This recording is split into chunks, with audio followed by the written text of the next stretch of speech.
Okay, hello everyone. It is my pleasure to welcome you to this new appointment of our 4Q40 lecture series on combustion. Today, it is my great pleasure to have Dr. Andrea Giusti, who is a lecturer in thermofluids at Imperial College in London.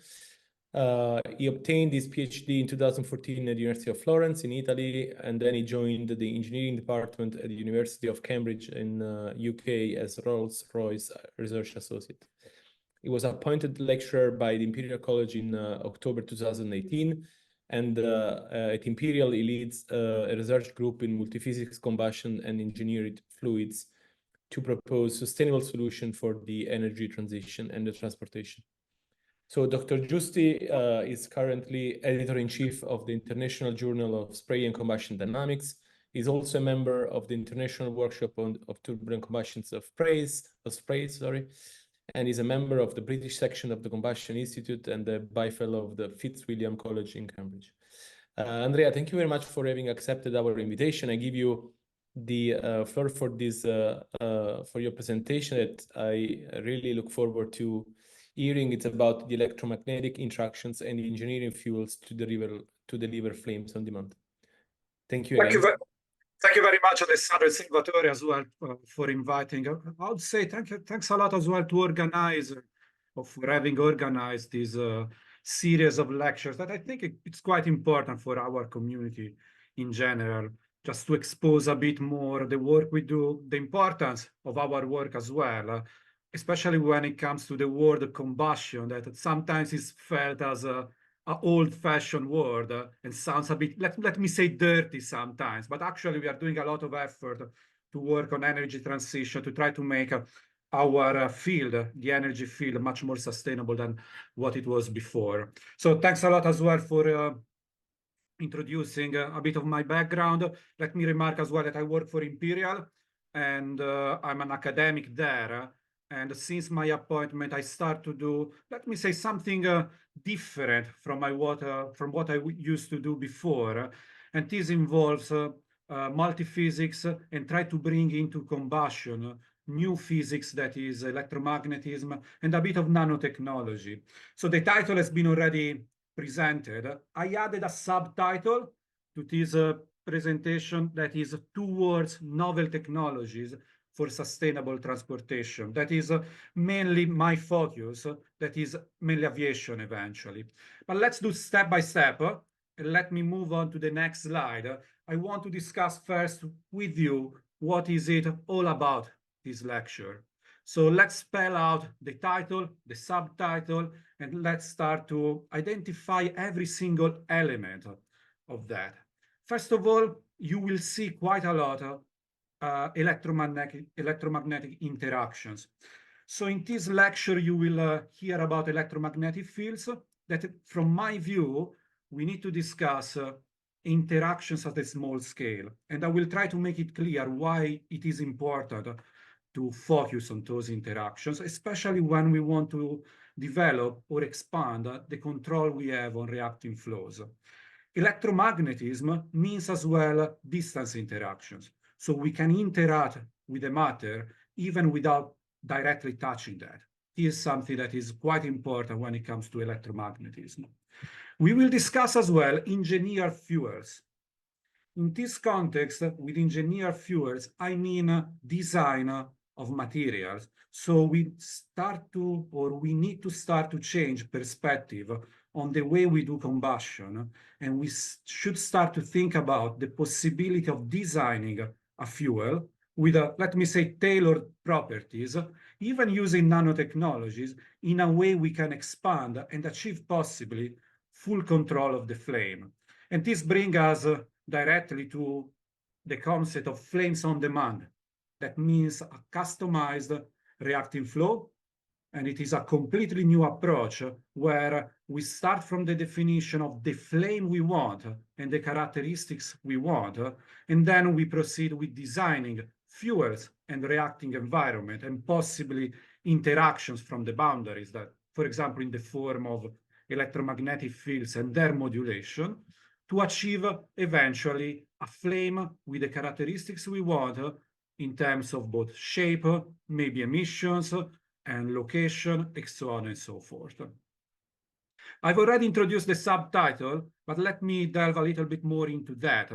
What I'm looking for is novel technologies. So in this lecture, I will discuss with you paths for innovations that imply interactions at the small scales.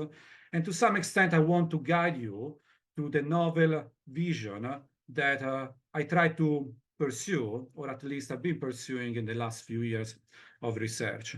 And my ultimate goal is sustainable transportation. Now, sustainability, sustainable development is a word that we've been hearing quite a lot in recent years. It's quite important. This implies a new approach to engineering where we may be looking at the entire life cycle of a product, including energy and combustion. So this is very, very important. The context where I'm applying these concepts are mainly aviation, but it's not limited to aviation. So you could apply to power generation, you could apply to any other field area where you need energy, where there is a necessity to decarbonize. Okay, I will close this overview of the lecture with these comments. I will go back to that later anyway, where I want to tell you a little bit more about the content and what you will learn by the end of this lecture. Before doing that, let me show this slide to you. This is 1988. It is one of the first few times where global warming and climate change was on the headlines of a newspaper. This is the New York Times. So it is about 30 years ago from now. And for the first time, scientists made it very, very loud that our climate was completely changing and the atmosphere, the temperature of the atmosphere was increasing. Let me say very, very openly that even when I was studying in high school, so many more years after that, climate change and global warming was, maybe a small chapter in a book, but the main concern were fossil fuels running out. We were looking at renewables, alternative energies, not because of climate change and global warming, but because there were fuels that were depleted. We were consuming too much.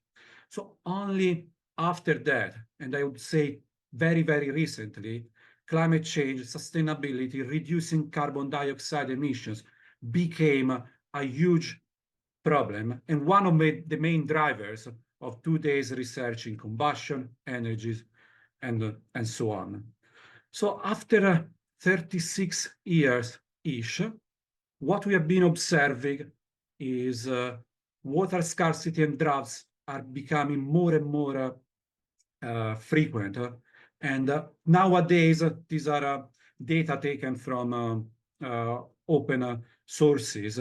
About 2 billion of people in the planet do not have access to safe drinking water. And the duration of droughts has increased by 29%. Not just that, the sea level is increasing, linked directly to global warming, expansion of the water in the sea, in addition to a melt of the ice caps. Many cities are in danger, like the one close to the coast, may be submerged quite soon. Not to talk about floods and storms that are becoming way more frequent, and flood-related disasters have increased 134% in the last 20 years. The heavy precipitations like storms and release of huge amount of water in a very, very short time are very, very frequent nowadays, even in areas where they were not so frequent before, like tropical weather is becoming part, for example, of the Mediterranean climate. Not to talk about wildfires. They are becoming frequent, more aggressive. Disasters related to wildfires are damaging properties, killing people. Anyway, it's a serious threat for population. So this is a global picture that climate crisis has a huge impact on our lives, on the properties, and so on and so forth.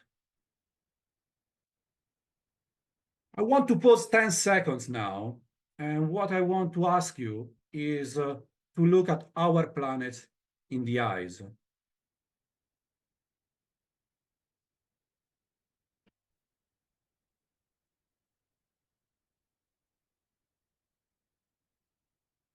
What can we do for our planet? Is there anything we can do better? Is the development we are pursuing sustainable? These are the main questions that over the years have been driving my thinking and my research as well. So what I want to discuss today in this lecture with you is a vision together with the work that I've been doing the last 4 years to try to address the issue of sustainable development in the context of aviation and energy in general.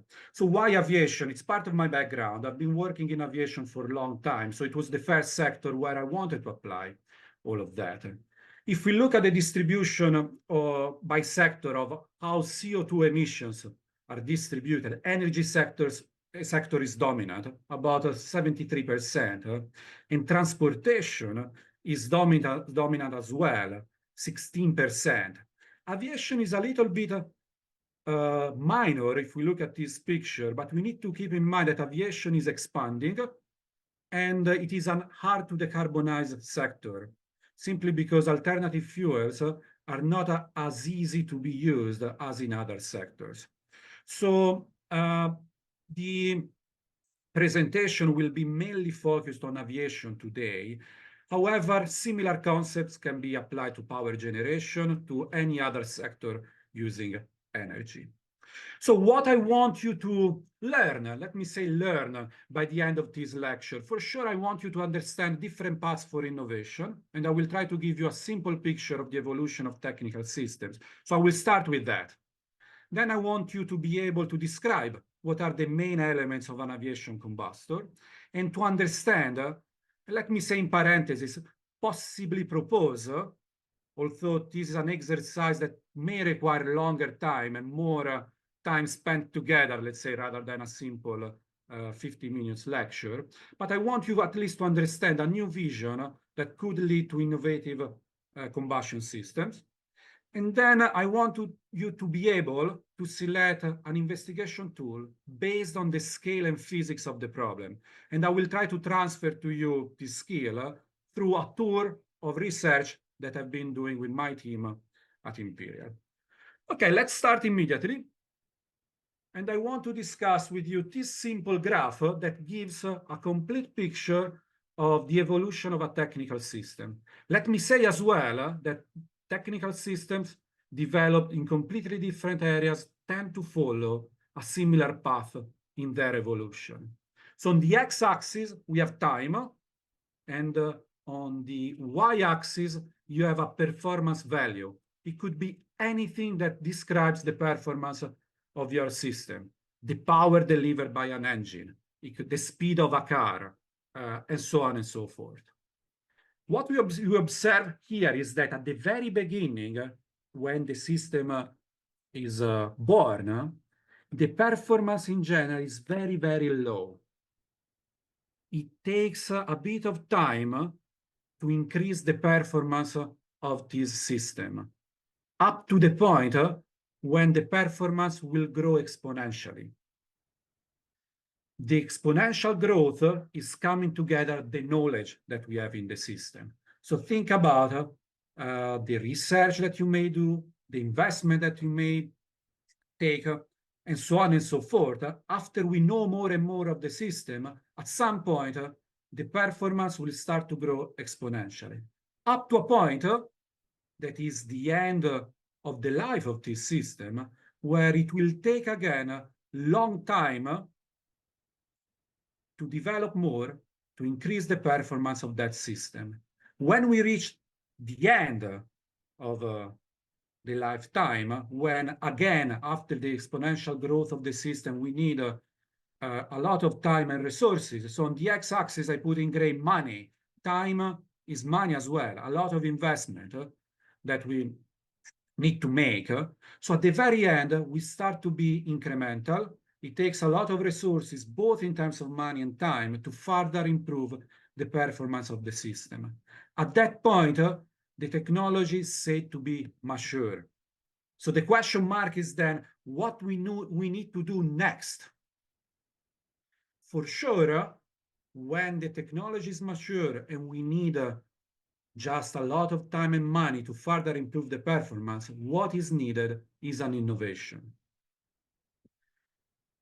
So an innovation that is necessary, and what I will discuss with you is part of a theory that is a theory for inventive problem solving that claims that systems that are operating in completely different fields follow similar paths of innovation. And I want to, this theory actually was developed by Altshuler, who is a man that over the years has been examining for reasons that I don't want to expand here, we don't have time, but during his life, he has been working in patent offices, and this man has been going and reading through many patent applications.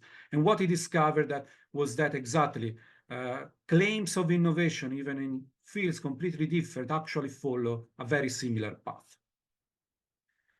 So part of this theory is as well proposing possible paths for innovation. A possible path is what is called transition to the supersystem. This means that in this context, the specific system that has reached maturity will disappear. And as it disappears, the functions of this system will be delivered by the system into which it operates. Let me give you immediately a concrete example. Think about an airplane and the engines underneath the wings. The next step of evolution of the engine will be the engine to disappear and being integrated into the airplane. This is already happening. The next generation of airplanes will have engines that are distributed and designed together with the airplane. So maybe we will stop to see independent development of engines and airplanes, but it will become a single system. And this is a path of innovation of the engine itself.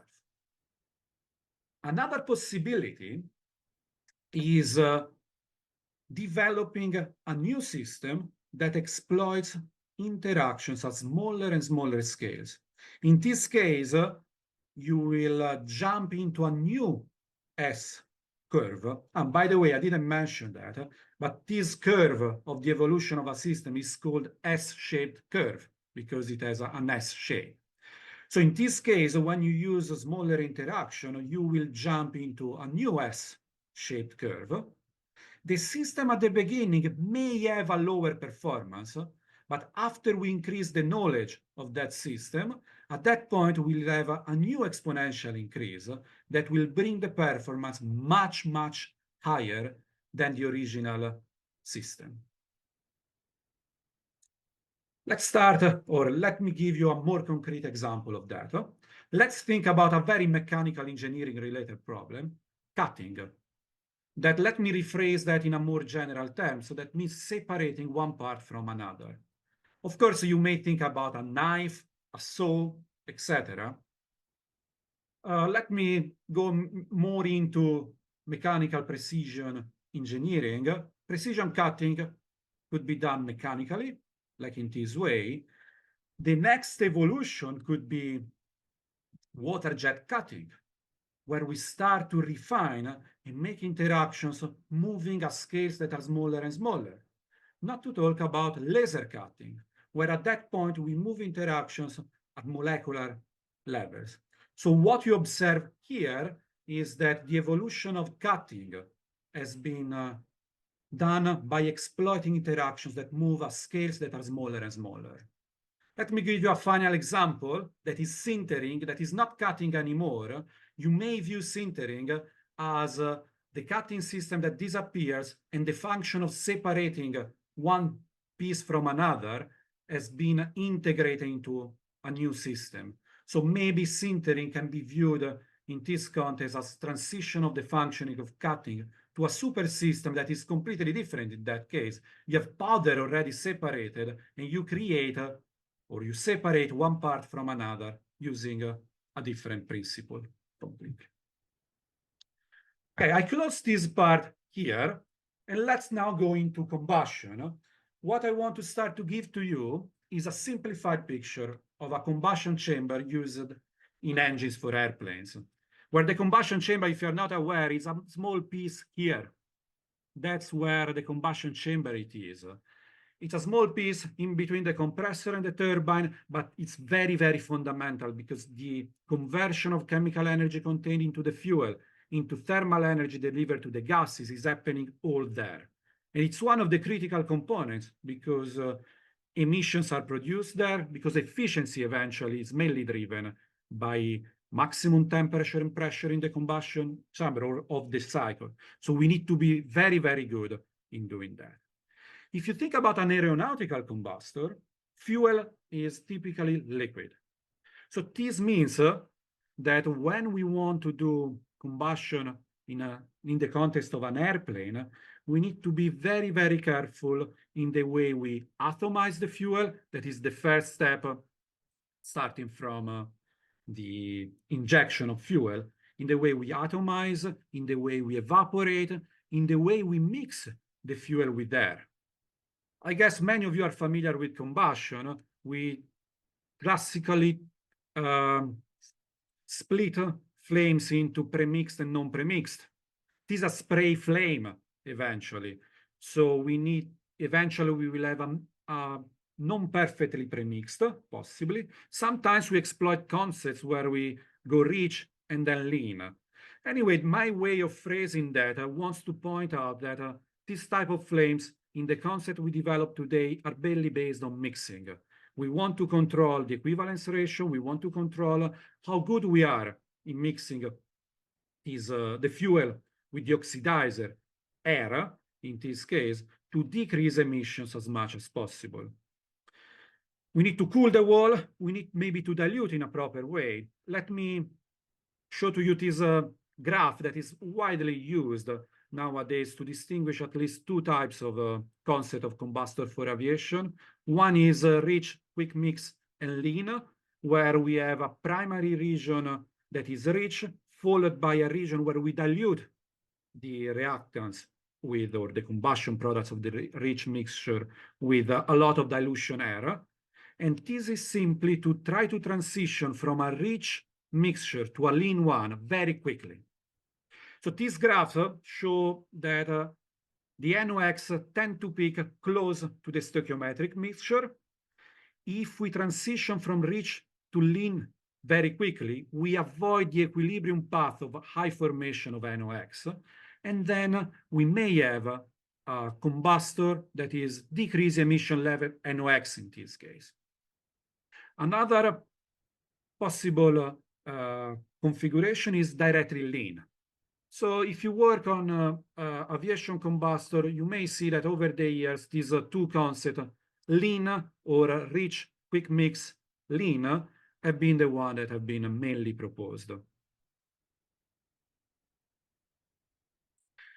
Now, let's reflect a bit on where we are in terms of aviation technologies and what is their potential to further improve with respect to their actual level of performance.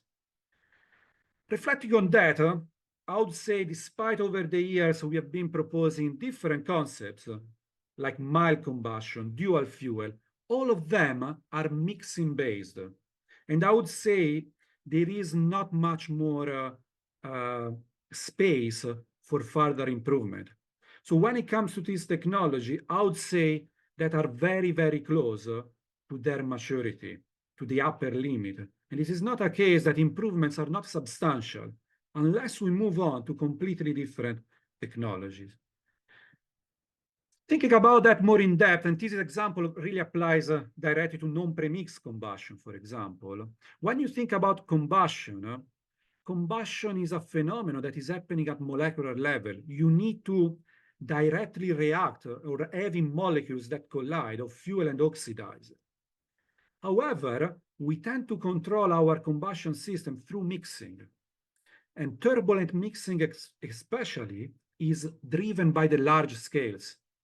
So the way we mix, how fast we mix is a problem driven by large scales. It's not a case that one of the most common turbulent reaction models links directly the reaction rate to the large scale characteristics of turbulence. And it is correct.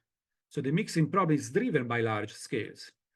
But if you think about that, there is a bit of a contradiction, because eventually we want to control a phenomenon that is reactions that is happening at the very, very small scales by acting on a mixing process that can be only adjusted through large scales. I don't know, by changing the jets of air, or changes the way we atomize, and so on and so forth.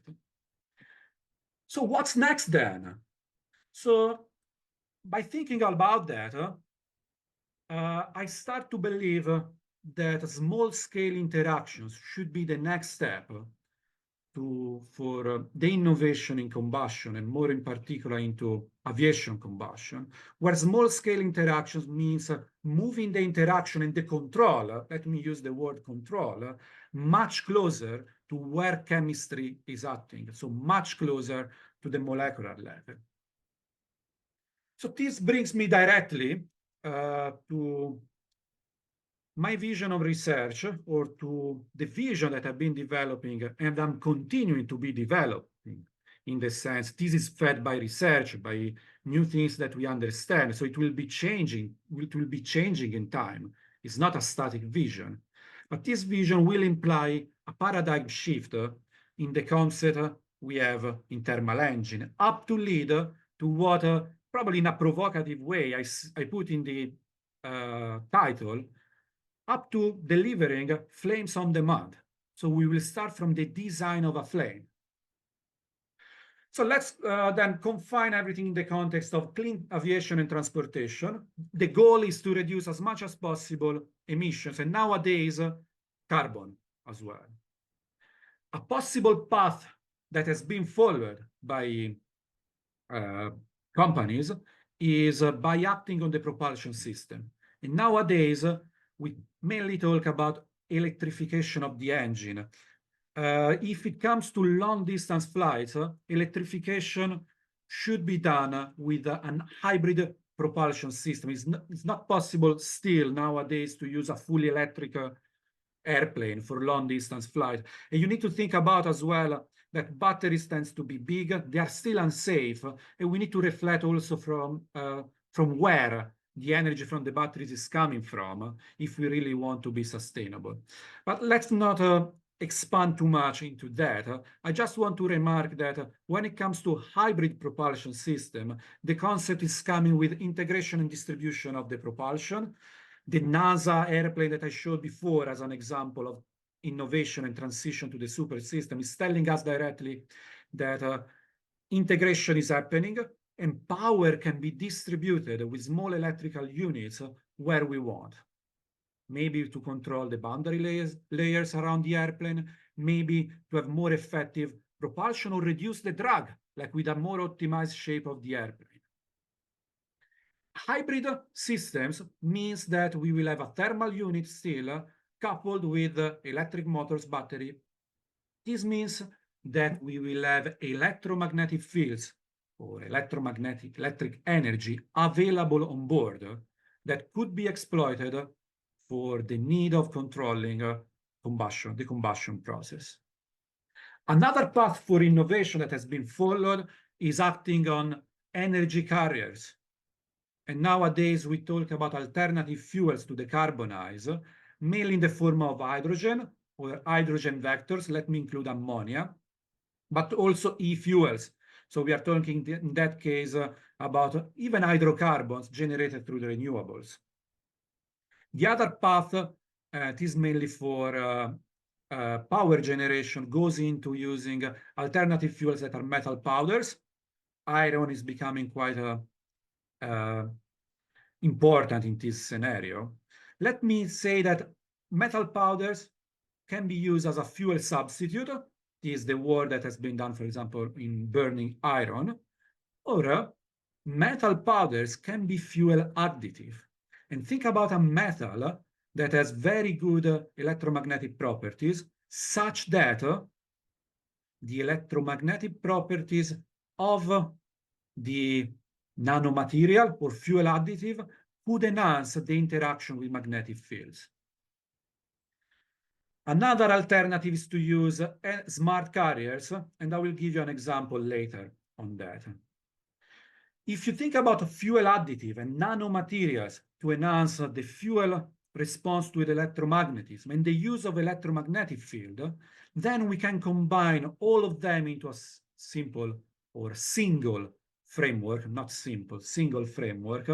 I like to call it a smart combustion, although apologies for that. Smart is very abused word nowadays, but still the concept there is to start to use interaction at the nanoscale, tailoring of the fuel and its properties, and control through electromagnetic fields to start to shape the combustion process as we want, and to move the level of interaction at smaller and smaller scales. Think about electromagnetic fields that act on the molecules, even in a selective way, and nanomaterials that are acting at much smaller scales, very close to the scale where chemical reactions happen. So in this context, then, nanomaterials and electric field can be used to deliver flames on demand. And I will talk to you later about another concept that is much more linked to droplets, liquid droplets of fuel with a charge that form an electrospray or a charged liquid fuel. And over the years, we have been publishing some work. We have been introducing what we like to call targeted evaporation in this context. Later, in the next few slides at the very end, you will hear me talking about smart carriers in the form of soap bubbles. So think about a membrane that is transporting fuel. And we have been working recently with one of my students to try to give magnetic properties to these carriers. Why a paradigm shift? Well, there is a lot of new things we could do there towards flames on demand. I'm just reminding you the simple concept of an aviation combustor. Let me write down 4 main physical processes that are happening there, such as fuel injection, evaporation, mixing, and combustion eventually, as the last piece of this stream. So how can we act in this context? For example, when you inject a fuel, you can think about injecting a fuel with a charge, as I call that electrospray. You can use then electromagnetic forces that are a distant interaction, so a different type of interaction, to try to place the fuel where you want or where you desire to be released in a vapor form. In terms of evaporation, we can start to design the fuel and use nanotechnologies to design a fuel that evaporates with the properties we want. It's quite well known that if you put nanomaterials in a liquid drop, during the drying of the droplets, you have self-organization of the nanomaterial, and in some conditions that depend on the Peclet number of this nanomaterial, so you need to design that, you may have formation of a shell with porous properties that could control the release of your vapor. Or nanomaterial could simply enhance the electromagnetic effects that you want to put and use in that. Again, if you start to form a shell and you control the release of the fuel, you may start to think about control of transport of material, maybe in a selective way, and having designed membranes that could control the mixing as much as you want, releasing the good fuels and trapping the other. And eventually, as a last piece of this stream, we can use direct electromagnetic waves and electromagnetic fields to control the combustion process. There are some effects on chemistry that we have been studying, but there is for sure, and this is quite an old anyway piece of information and evidence, I would say, electromagnetic fields, magnetism, for example, can control the flame shape. If you put a candle close to a magnet, you deviate the candle Faraday, even when he was in his lab playing with electromagnetism, found that. So that's quite clear, although not well researched. But now the fact that we have electromagnetic fields and energy available directly in a hybrid configuration, we can really think about exploiting all of that in a more unified framework. That is what I'm trying to propose. Okay, this closes the part related to the vision and this new paradigm, let me say, that I'm trying to propose. What is next for you, for me, is to show to you some high fidelity modeling. And the work that I will present here is done by my team. And actually, I need to give a big thank you to them. So Stratos, Daniel, Eric, Nav have been working in the past 4 years to start to address different pieces of this topic. What is common there is that interactions are all across the scales.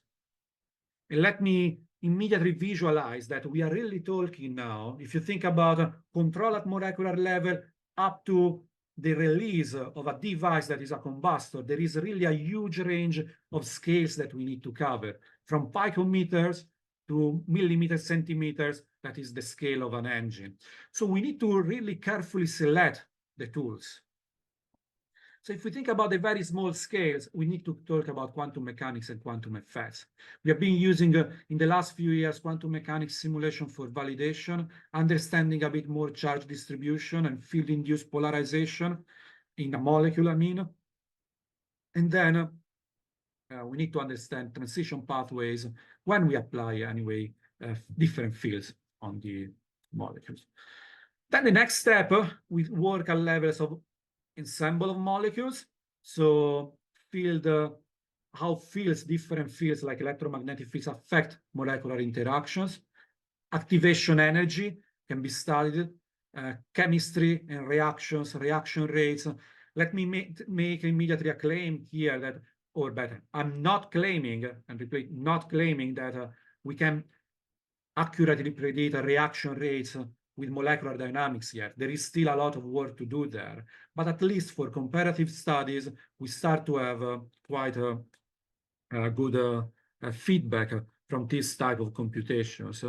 And I was surprised, actually, last week, a big industry came to Imperial, and they claimed that they are integrating both quantum mechanics and molecular dynamics into their design process and selection of materials inside the company itself.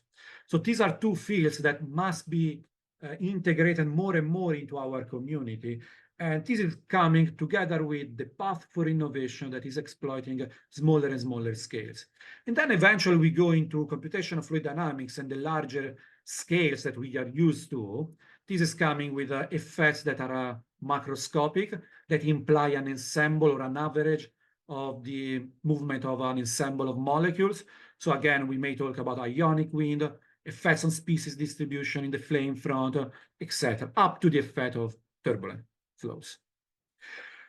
So now I want to present you a tour of work that I've been doing recently with my team.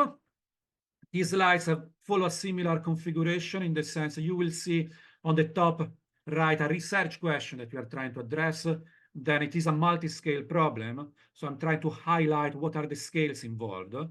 And then it is a multi-physics problem. So I'm trying to highlight what are the different physics that we need to address. So this slide, by the way, this is all published material. So I left a few references in the slide, but feel free to contact me if you want to know more about that. I will try to be relatively quick in all of that. So this is a first study that was done with quantum mechanics to understand, in this case, a dodecane molecule, how it can get differently polarized depending on the orientation of the electric field. Moving from quantum mechanics, we used data to validate our molecular dynamics.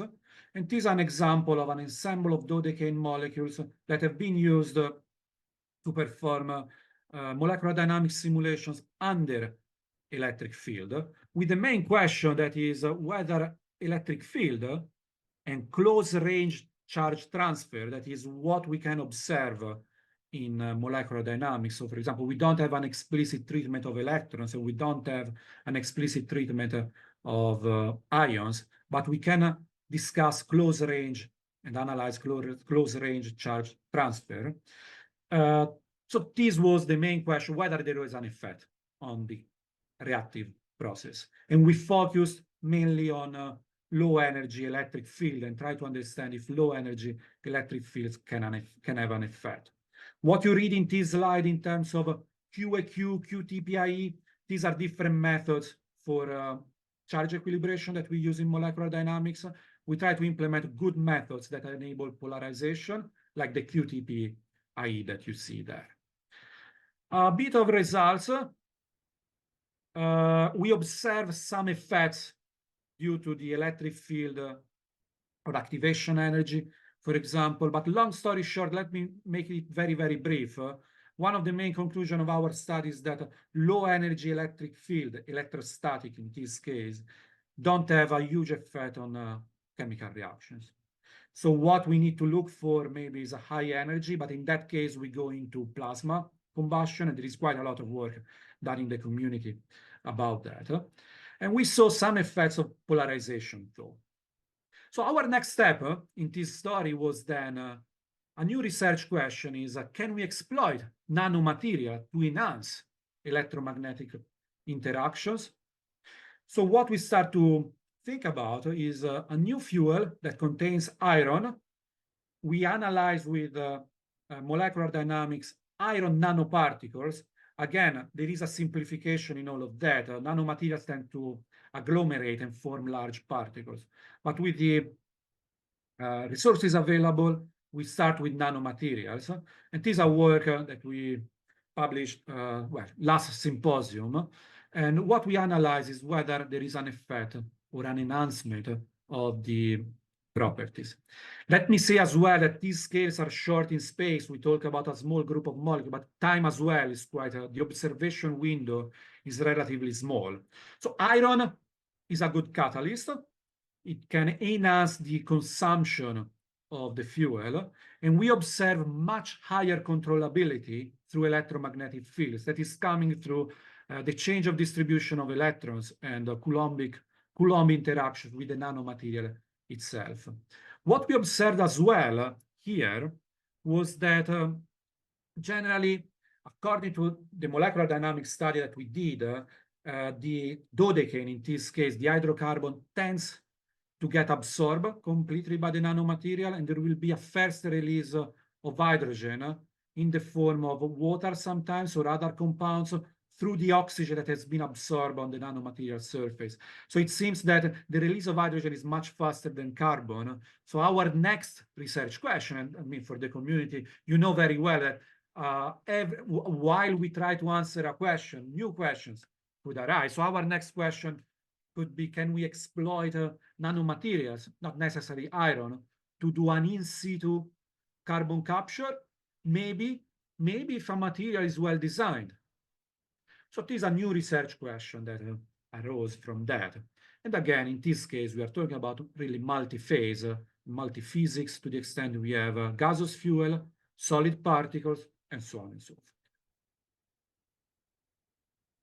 Moving to larger scales and to the concept now of a fuel injected with a charge, we now try to understand whether we can change the mixing properties and the mixing field by locating the fuel where we want. In this case, the configuration is very simple. Think about a fuel spray injected in a cross flow with a charge. If we are able to create a force that is opposite the drag, we may stabilize the droplets in a very confined space and achieve a pre-evaporation of the fuel before it reaches the flame. Of course, let me say immediately, as we discussed in our work as well that we published last year, creating an electric force opposite the drag is very challenging because you need grids that are quite fragile in general. But this is an extreme of our concept that we have been working. In this case, we did the work with large eddy simulation and some deterministic model that are simply a balance of forces on droplets. Long story short, these are result. It's an instantaneous snapshot. On the top row, you see the spray with an electrostatic force that is balancing that. And you see the spray has completed the evaporation just next to the injection location, if you think about the X direction. Whereas in the other case, the spray is much more penetrating. Up to about 10 centimeters after, we still have droplets. So think about in this concept, droplets that are crossing the flame front. We did a follow-up study that has been just published in Fuel. I'm not discussing that now, where we delve a lot more into fuel flexibility, and we could claim that to some extent this concept is fuel flexible. So this put in the context of alternative fuels that are biofuels or e-fuels or sustainable aviation fuel. I didn't mention this keyword later, sustainable aviation fuel, sustainable aviation fuel, SAFs, is another important step towards sustainability, especially in the short and medium term, while we are developing maybe combustors based on hydrogen, combustors based on completely different fuel.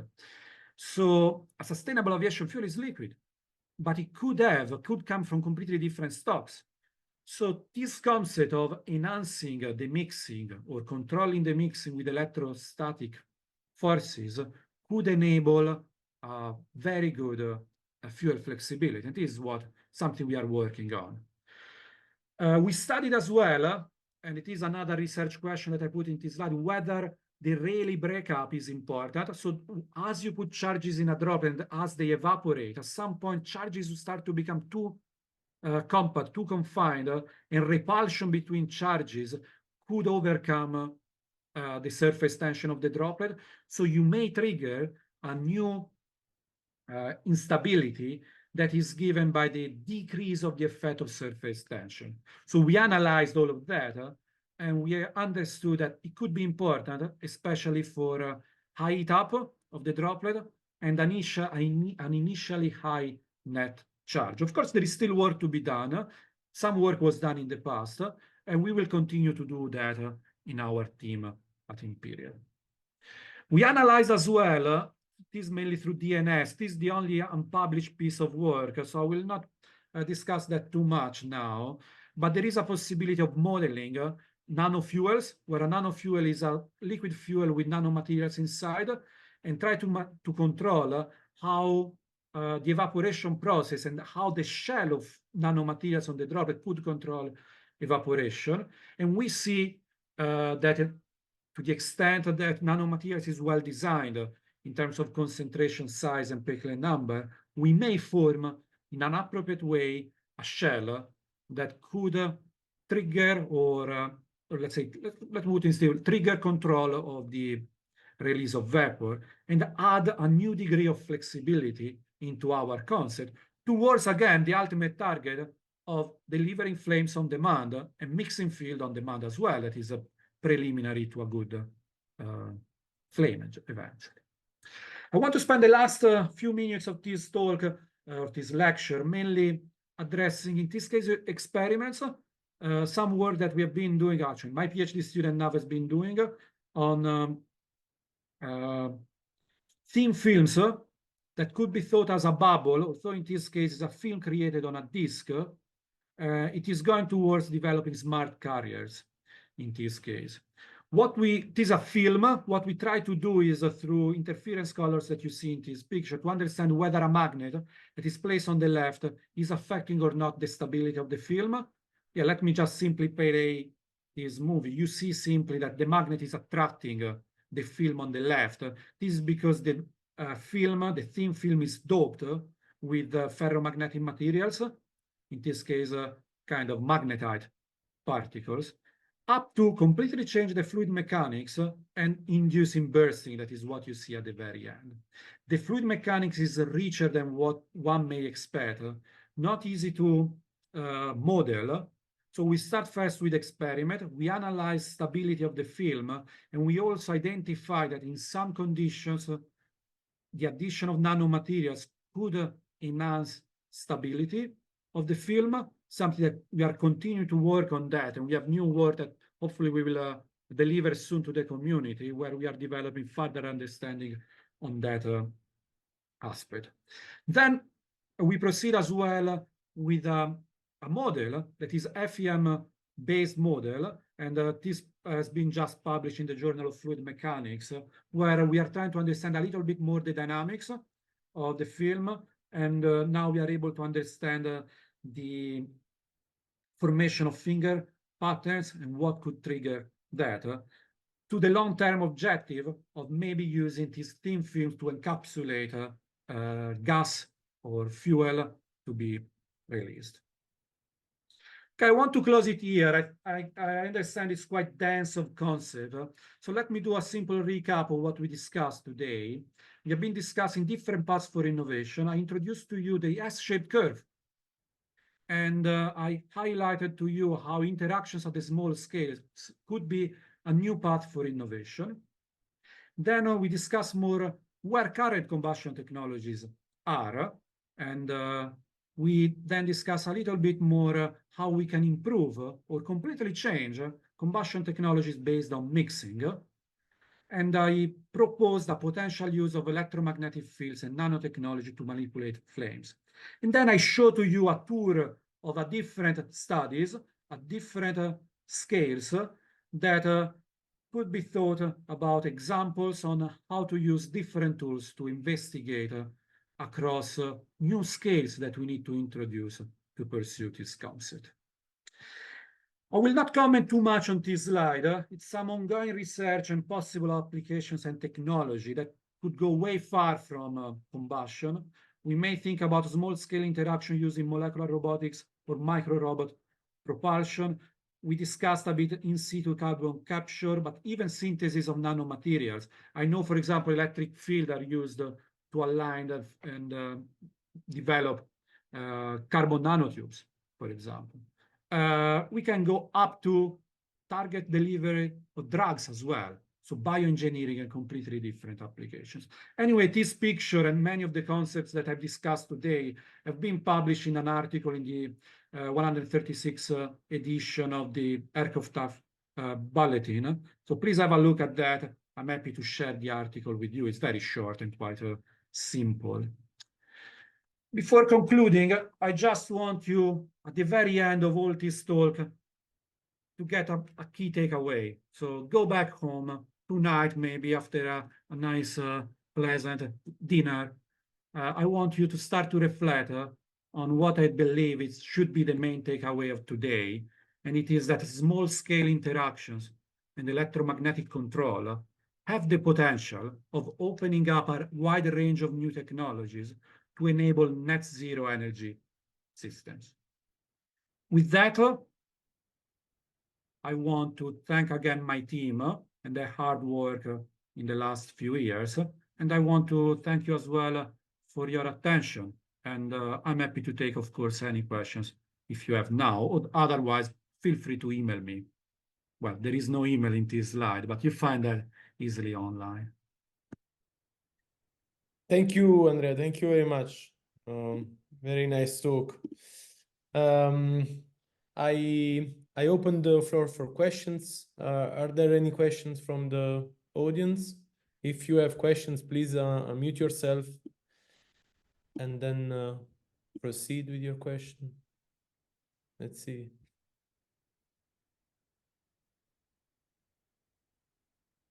Looking.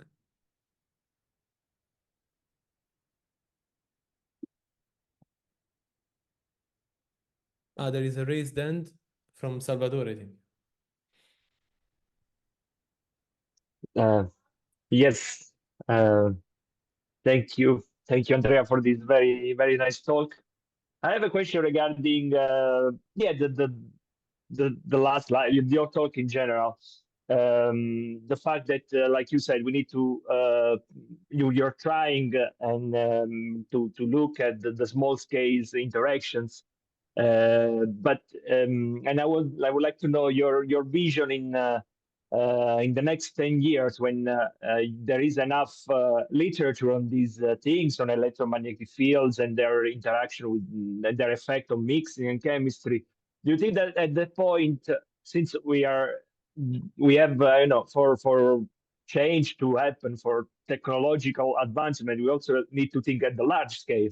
Do you think that in 10 years we will need models that will bridge these scales, or we will have enough computational power to basically, not rely on we won't need scale bridging models, and we will have just high fidelity simulation to tell us to model and design and optimize these small scale interactions? Yeah, that's very good question. Thanks a lot, Salvatore.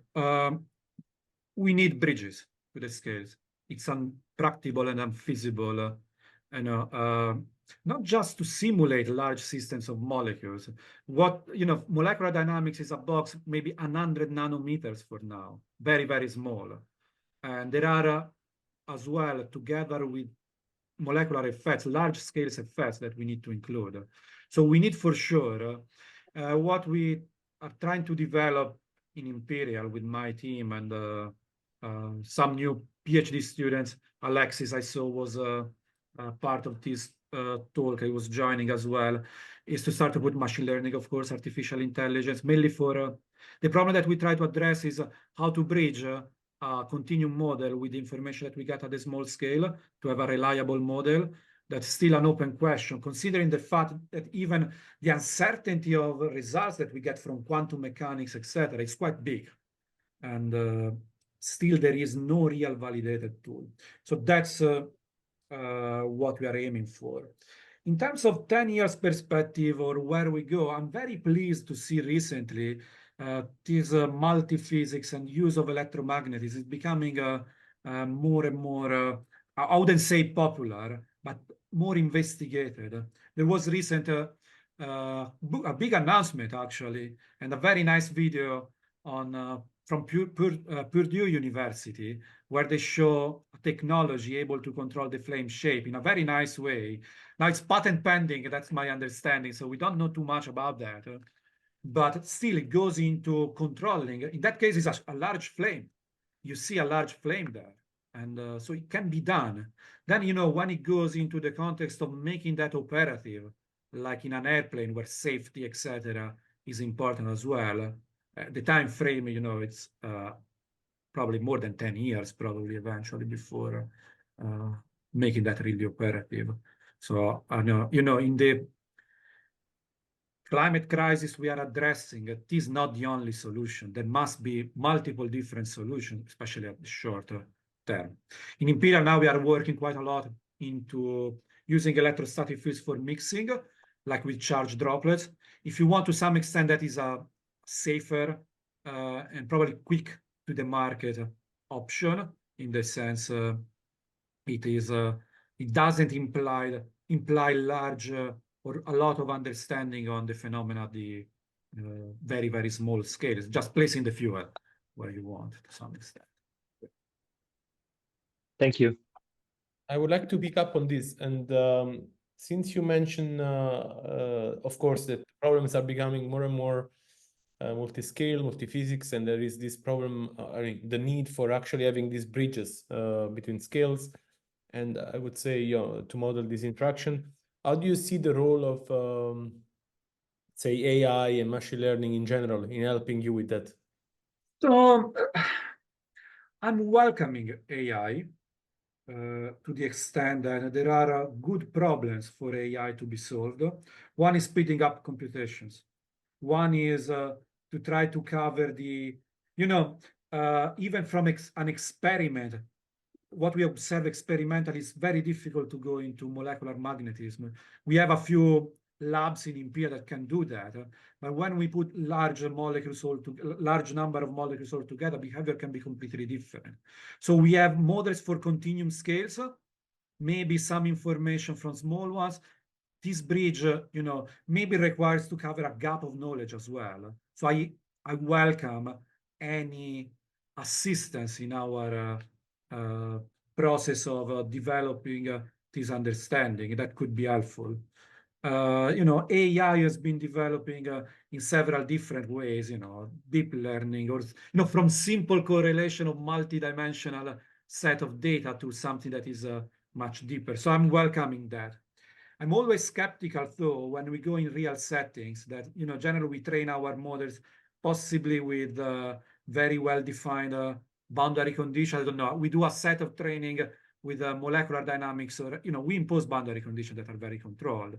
Then, you know, I was talking, you know, with developers of engines recently when they, you know, maintain the engine, they open the engine, there are a lot of surprises that are completely changing boundary conditions. And, you know, a piece of metal that may have melted, a piece of wall that, you know, so the uncertainty of the real setting sometimes doesn't match the controlled set of data that we may have.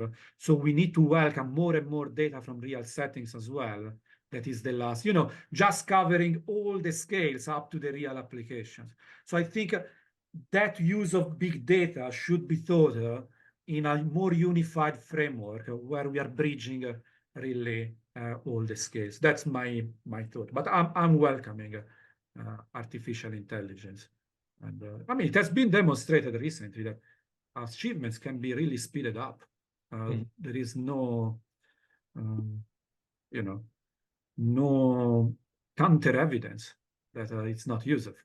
So why not? Yeah. Thank you. I don't know if there are, in the meantime, people found or thought about the question. Otherwise, if this is not the case, as Andrea was mentioning, you can reach out to him after this presentation. And I take another chance to actually thank you again, Andrea. It was a very, very, very nice talk. And thank you again. And to all the others, see you next time for another. Yeah, thanks a lot for inviting. I mean, it's great thing what you're doing here and for our community in general. So yeah, thank you very much. Ciao. Thank you. Bye-bye. Ciao, ciao. Bye-bye.